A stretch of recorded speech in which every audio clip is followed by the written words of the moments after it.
सुनाए सखी हमरा सैया के खेला राती में बहुते तंग करेला।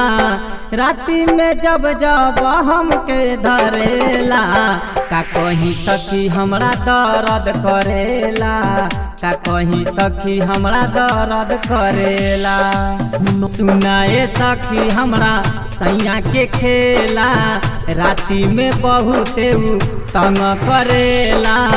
राती में जब जब हमके धरेला का कहीं सखी हमरा दर्द करेला। का कहीं सखी हमरा दर्द करेला।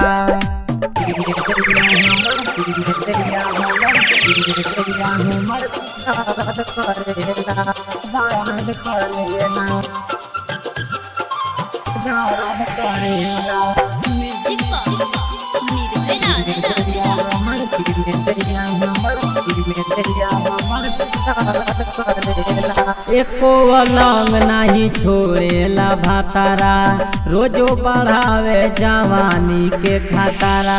जवानी के खतरा जवानी के खतरा। एको अलंग नहीं छोड़ेला भातारा रोजो बढ़ावे जवानी के खतरा। का कहीं सखी सैया जब जब करेला राती में दहिया हमर दर्द करेला।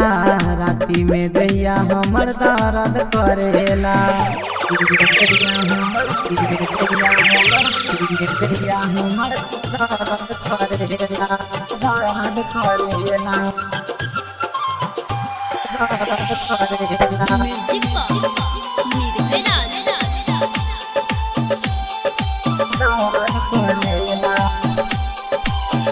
अमित विकास पिया करे नया तौर दिन प दिन अब हो जाता पातर। हो जाता पातर हो जाता पातर। अमित विकास पिया करे नया तौर दिन प दिन अब हो जाता पातर।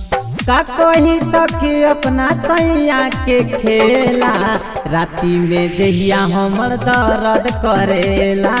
राती में दहिया हमर दर्द करेला।